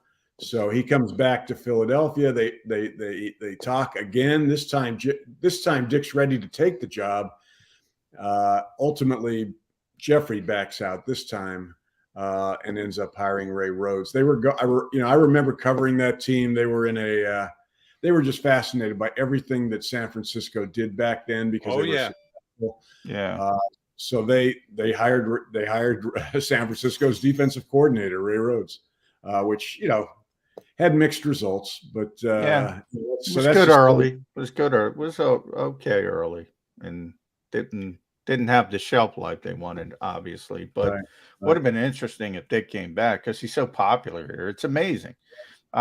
He hasn't, obviously he's settled here, but the billboard on I-95. Andy Reid is one of the great coaches of all time. Nothing against Dick, but I think when Andy goes in, and who knows if he gets another Super Bowl, that'll even increase his resume. So there's actually even been a better coach. Yet Dick Vermeil's still the most popular. And Doug won a Super Bowl. And Dick Vermeil's still the most popular. It's amazing. When they fired Chip Kelly, there was actually a minor clamor for Dick back then, not by not a serious one, but there were a lot of people that kept mentioning his name. Damo, I do want to ask you one follow-up question about the story you're telling about when Dick Vermeil almost became the coach of Philadelphia for the second time with Jeff Lurie. You said first Dick was asked about it, and it just wasn't the right timing with his father, and didn't know if the Eagles as an organization were going to be up to the task of new ownership, new general manager, and the like. And then the Eagles investigated again, but they decided to go the San Francisco route. So why didn't it happen? Who are you putting it on more? You got to make a call. It's one of those, you got to get off the fence. Was it more Dick Vermeil passed on being the Eagles coach, or the Eagles passed on Dick Vermeil? Well, when Dick initially said no, I mean, so you got to say the job was his if he had said yes. Okay. When he says no, I mean, there's a certain, if you're Jeffrey Lurie in that situation, the guy's already told you no, so you're kind of questioning his, whether he really wants the job, even though, Bill Walsh is telling you to hire him, even though Dick has changed his mind, you're kind of having second thoughts. And let's face it, Dick was out of the game, but at that point, I guess 12 years. It was 14 when the Rams ended up firing. So that there was a gamble for them, and they were inexperienced. I mean, they admittedly, they knew their limitations as far as their experience with the NFL. They wanted, I don't know what went into their thinking initially as far as why Dick was at the top of their list. I don't know if it was because other people convinced them of that, or whether Jeffrey came here and right away felt Dick was the answer. But he said no. And so, I guess I would put it on Dick for that all never happened. Dick. Okay. Thank you. Yeah, it's interesting. I because I was a little bit surprised that they weren't going out for the induction, but we'll see. Dick was here at practice leading up to the induction, so I don't think there's any ill will. It struck me as strange. I think there is the one thing about this regime. They don't. I mean, he's from Boston. They don't have a tremendous respect for the past that was before them. That might explain it. Yeah. I mean, even last year, Harold. I mean, he was there for Harold, but when Harold Carmichael went in, but Jeffrey flew in and flew out immediately after the ceremony. Didn't even stay for the after party. And I think, and Harold worked for the organization. For a long time. I just think there's not that bond for people. from the organization before Jeffrey took over, as opposed to somebody like Andy. I mean, my God, when Andy goes into the Hall of Fame, I'm sure Jeffrey will have the party of all parties for him. Unless Andy says he's going in as a Chief, because Vermeil absolutely said he was going in as an Eagle. There is no designation. There's no cap with a logo on it, but you verbally say who you believe you represent the most when you go in. Vermeil was on the record. He's an Eagle coach. I don't know that that's going to be Andy Reid 10 years. If he coaches 5 more and then 5 more years after that, even if he goes first ballot, which, oh, by the way, coaches never go in the first ballot. So we're going to have to wait for this. It's still to be determined how Andy Reid views himself when he gets the nod in the Hall. And he's not, unless there's extenuating circumstances with health or personal issues, I don't think he's going to retire anytime soon. So he could be a guy with multiple Super Bowls in Kansas City. So that's what I'm saying. Yeah, you're right. Yeah. And by the way, Harold, essentially, even though he retired, he was at practice yesterday. He's still always around. So yeah, it's strange the way they do things at times. But Sam Mills, you're a big part of Sam finally getting in the Hall of Fame. Melanie Mills does the speech. Undrafted guy. I don't know how many times he was cut, turning into a Hall of Fame player. Now that I look at Nakobe Dean, you could say, hey, look at Sam Mills, man. People talk about undersized linebackers. Sam Mills kind of defines that undersized linebacker, doesn't he, Dom?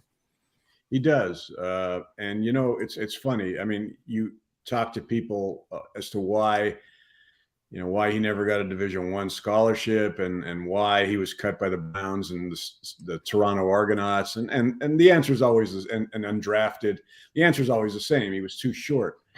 And yet you also talk to the most respected coaches in the game who either coached against him or had him as a player during his career.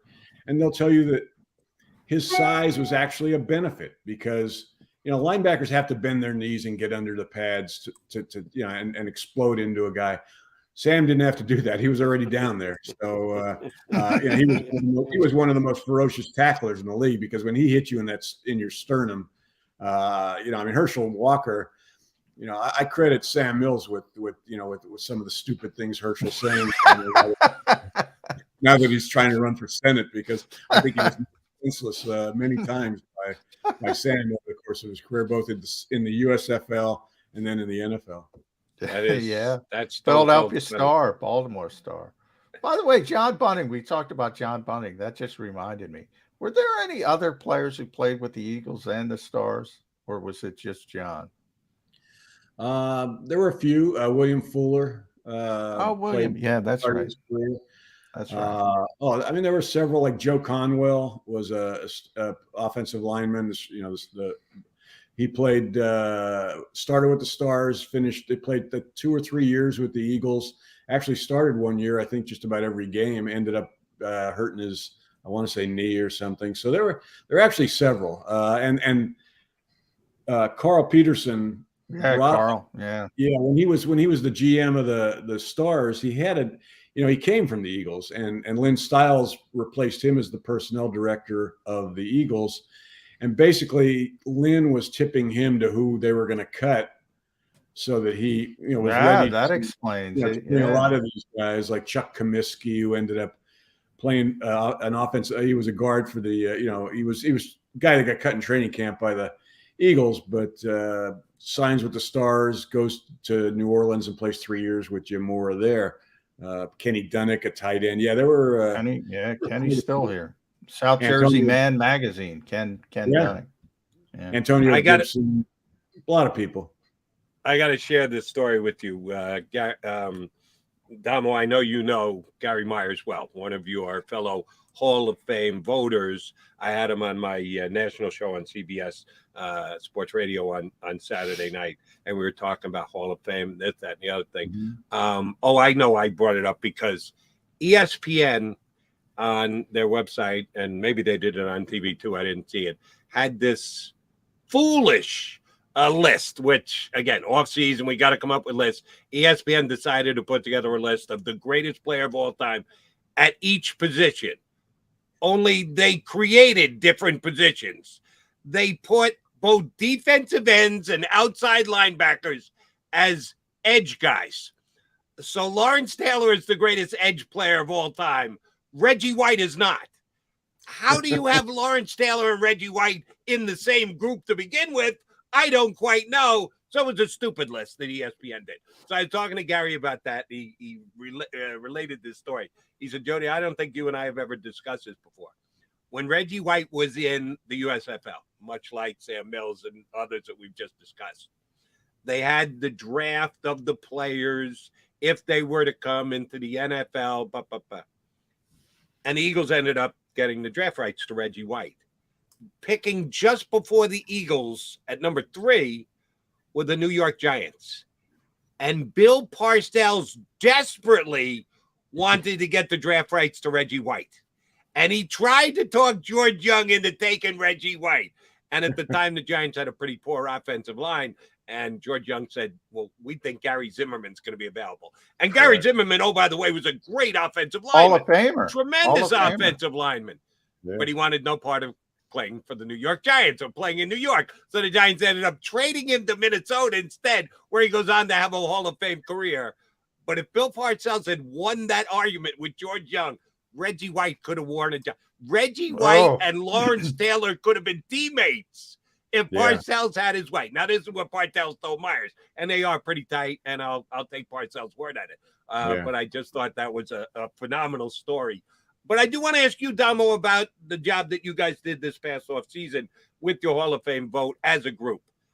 I got no problems with the class. A lot of people said, well, it's just the cleanup class. They put in guys who had been waiting a long time. The veteran committee hadn't gotten in through the regular door. Let's bring them in through the side door. Other than Tony Baselli, and I know how great Baselli was for the short period of time that he was great, I don't know that 7 years is enough to make the Hall of Fame. I thought all the other guys deserved. I thought they had been shortchanged to that point. I've got no problems with cleanup years. If guys who, in my opinion, deserve to be in the Hall of Famers get in, that works well for me. You went through it all. Just give us some background on how the process worked. If you were good with it, some guys who may or may hadn't gotten in had to be talked to getting in. How did this year's class come together? Well, for starters, there was no obvious, like first ballot guys that were going to take up one or two of those 5 spots. Now, Baselli specifically, he's been a finalist, I want to say, maybe 5 previous times, and I never voted for him because of what you said. I mean, Tony Baselli, when he was healthy, he was one of the best tackles that ever played the game. Right, right there with all of the greatest guys. I just felt like you that he didn't play enough games. I think he played 94 total games. That's not his fault. He was hurt. He got hurt. But I just felt, I didn't vote for Terrell Davis either. We get to this year, and basically I caved.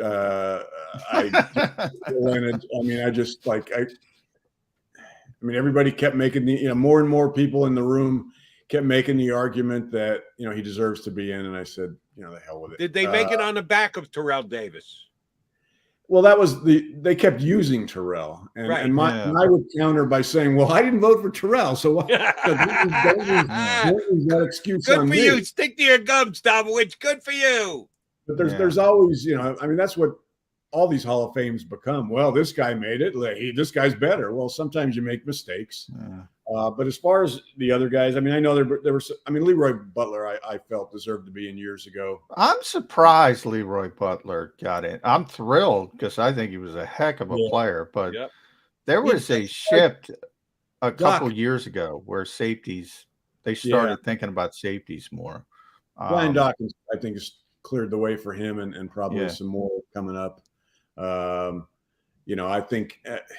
And people started to realize and take a closer look at his film. Richard Seymour was a no-brainer to me. I had been voting for him for the last couple of years. He was a finalist. I mean, he had been an important part of. I mean, Bill Belichick will tell you that they don't win a Super Bowl. You can talk about Tom Brady, but without Richard Seymour, they might not have won those Super Bowls. Yeah. The one that probably got the most question marks was Bryant Young. Yeah, because he doesn't have the stats that you're always looking for from defensive linemen. But I mean, he was mostly a defensive tackle. Played on some great teams.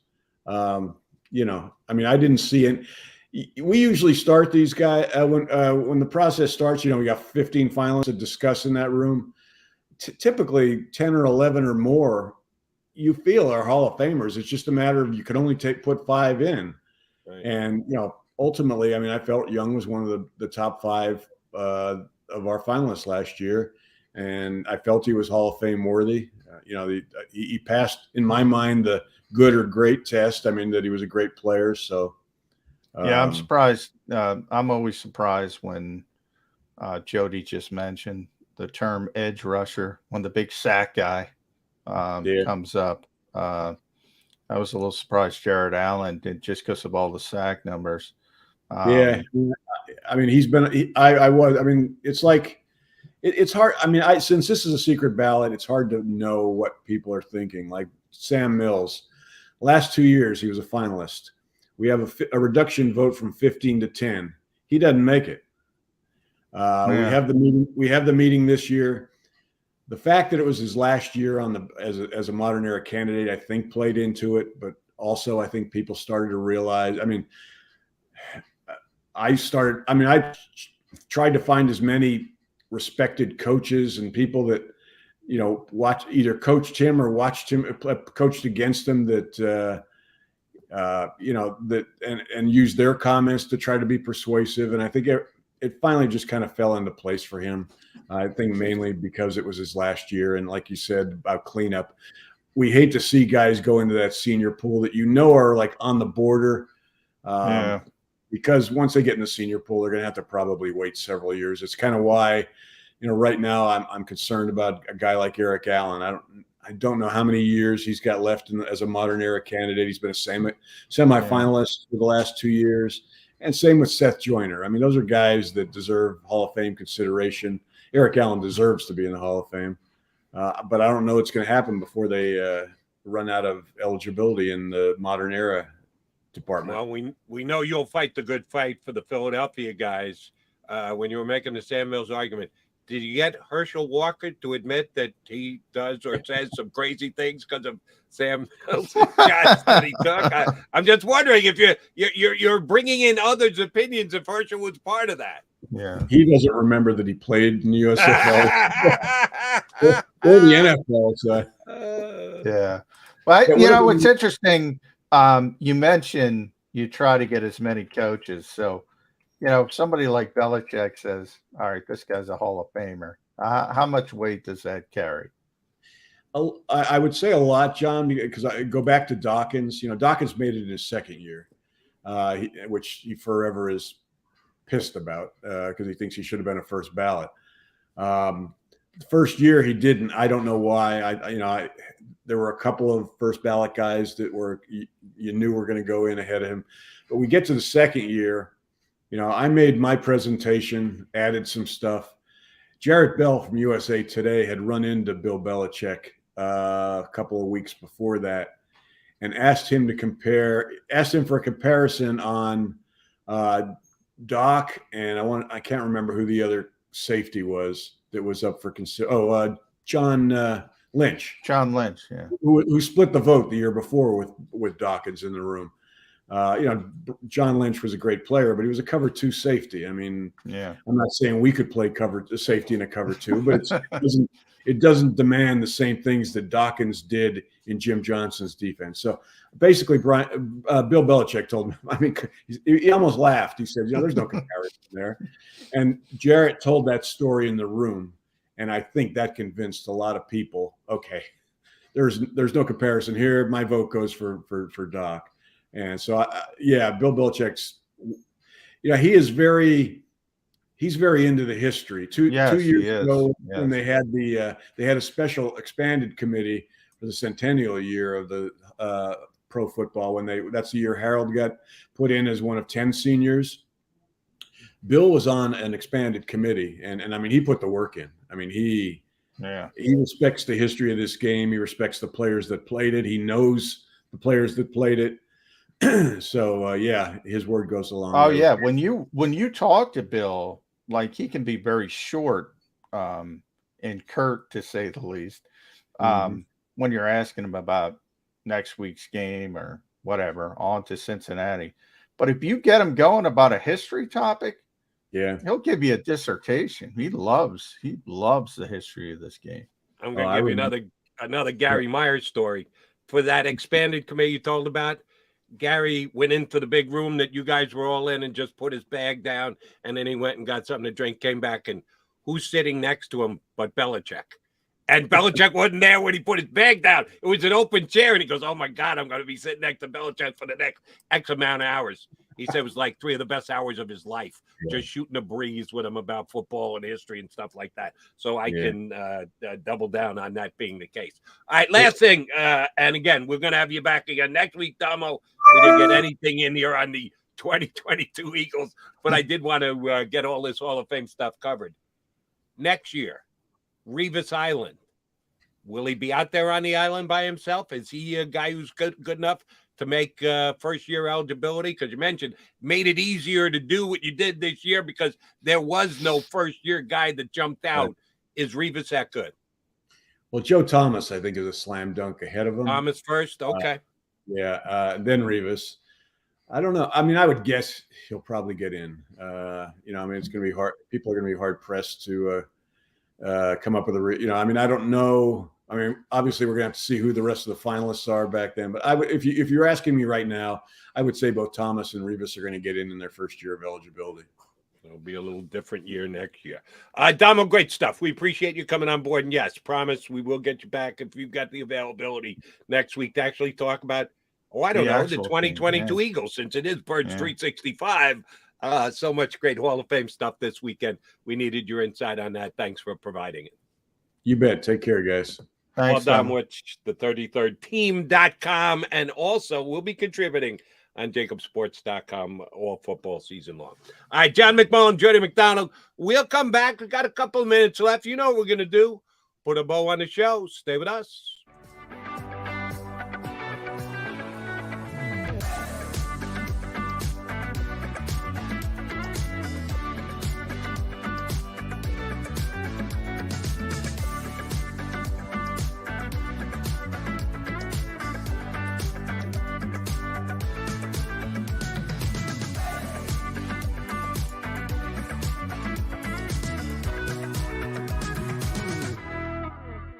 Do you stream on a Roku, Fire Stick, Android TV, or Apple TV? Now you can watch 6ABC 24/7 with the 6ABC Philadelphia streaming app. The big story on Action. Search 6ABC Philadelphia and start streaming today.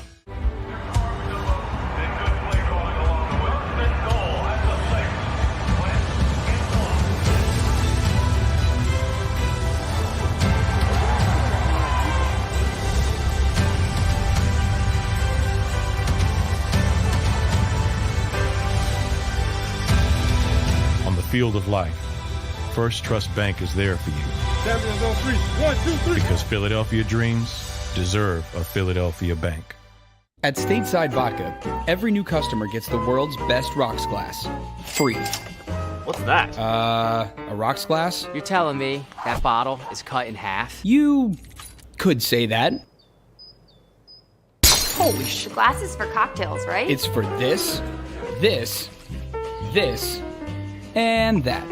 Is the length of the glass equal to your... You betcha. But is it made out of... Glass? Okay, but is the rip... Smooth? Will you stop doing... That? I'm the professional here. And you're telling me I can get one of these glasses for free? That's right. 1 free rocks glass per customer with each first-time purchase of Stateside Vodka. All from the company that's highly awarded.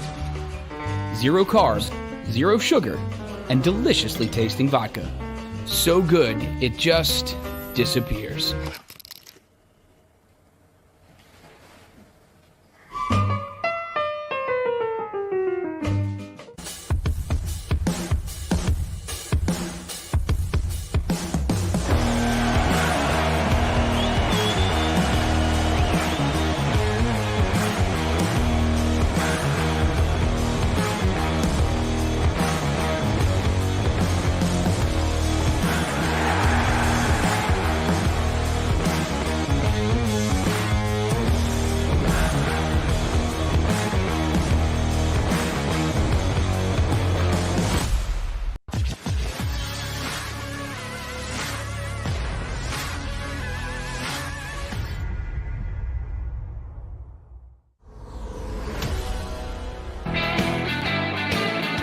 right, got a couple minutes left here on Birds 365. Appreciate everybody who streamed in today.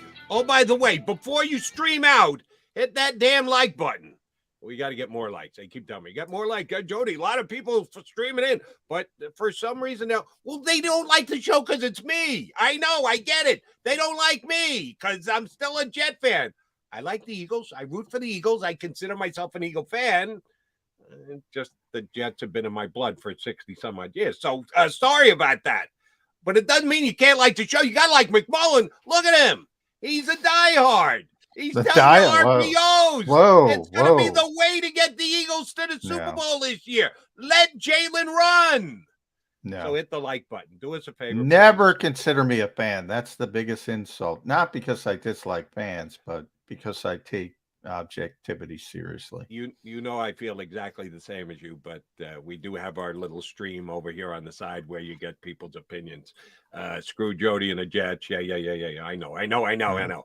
But it doesn't mean you can't like Jets week. That's why they're all fired up. It's Jets week. Yeah, they're gonna hate me more than usual this week. But if you just do the right thing, hit the like button. I promise not to go down this road again this week. All right.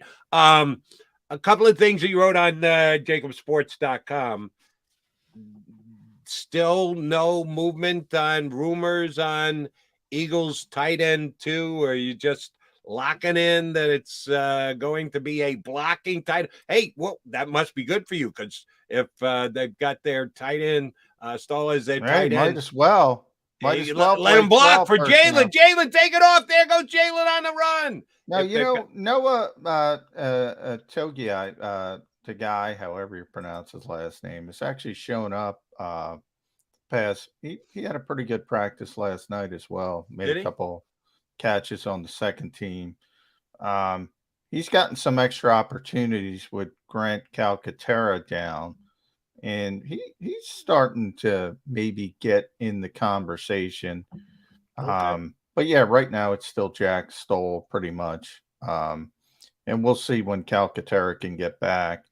And preseason games are going to be important for these bottom of the roster. That's when they're getting their reps. Denard Wilson, I told you that story. If you get 2 reps, you got to make the most of it.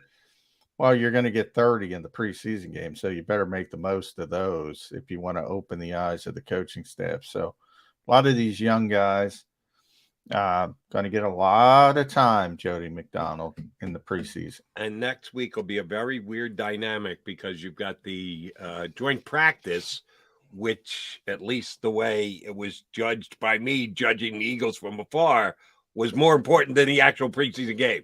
The game that was played at the end of the week didn't mean a whole hell of a lot. No. But those joint practices, those undefeated, by the way. That's the week after when they put their undefeated. Right. Reigning, just undisputed joint practice champions of the world, putting the title on the line against the Browns first and then the Dolphins after. But we got to get to next week. One other note that I saw you pointed out and did surprise me a little bit. We talked about it the end of last week here on Birds 365. Cross training of DBs. That Josiah Scott actually got a couple of reps at safety. And that Kayvon Wallace actually got a couple of reps at the nickel slot. He was playing some cornerback. Did I read that right? I did not see. Who wrote that? I didn't write that. It wasn't you? All right, then somebody else wrote it. I have not seen Josiah. Yeah. Now it's possible. I mean, you can't see everything, but I have not seen him take a rep. He took rep. He played slot corner at Clemson, though. That was the thought process that when he came in, but I didn't see it. Josiah, though, is cross training at corner and safety, and that's a good sign for him because that means they're trying to find a spot for him, and he's adding to his value. And by the way, he's taking second team reps at safety, so he was taking reps in front of Jaquiski Tart at safety. So things are going well for Josiah Scott. So if you're playing a 53-man roster game, bet on Josiah Scott. Right. And I apologize. I thought it was you. It must have been somebody else who said that they did notice. Yes, it's possible. Kayvon Wallace getting corner snaps in the slot, but corner snaps just the same. Keep an eye on that. See if that happens this week. All right, schedules this week. Yours truly is out tomorrow. I will see John McMullen tomorrow because I'm doing a show on WIP midday live with and Joe in person. DeCamera. What'd you say? You'll see me live and in person. Yes, I will. So I'm looking forward to that. So I'm not going to be here. You're going to be here early, right? You're going to do the John McMullen guest for the first half hour thing. All right. And it's still to be determined. We know Tone is going to be hosting. Looks like it could be Barrett being on with him. You could get D-Gun here tomorrow. You're going to have to tune in to find out exactly what you're going to get on Birds 365. I'll be back on Wednesday. Wednesday, you got practice again? I do have practice on Wednesday, so I'll be here early with you. And then Thursday, back in the big chair. Friday's game day. So Eagles Jets at night. I'll be in for that show, the full show as well. It should be fun. J-Mac, I will talk to you tomorrow at Eagles training camp where, yes, I'll be hanging out with Johnny Mac and I'll be able to actually. Here's what I saw at practice. Why did I ask you to see if they're getting cross-trained at the cornerback? I can check it out for myself. Well, I actually might be on the air, so I might have to lean on you anyway. What else is new, right, McMullen? Johnny Mac, you and I will be here Wednesday together, but be here tomorrow and find out who's going to be hosting Birds 365. You've been listening to Birds 365, the destination for the passionate Eagles football fan who bleeds green. If it's Eagles football, we're talking about it. Debate, inside the locker room, and guests that are some of the greatest football minds from around the region. We hope you enjoyed the show. We know we had a blast. Make sure to like, comment, and subscribe, and we'll be back soon. But in the meantime, hook up with us on social media at JAKIB Sports. See you next time on Birds 365.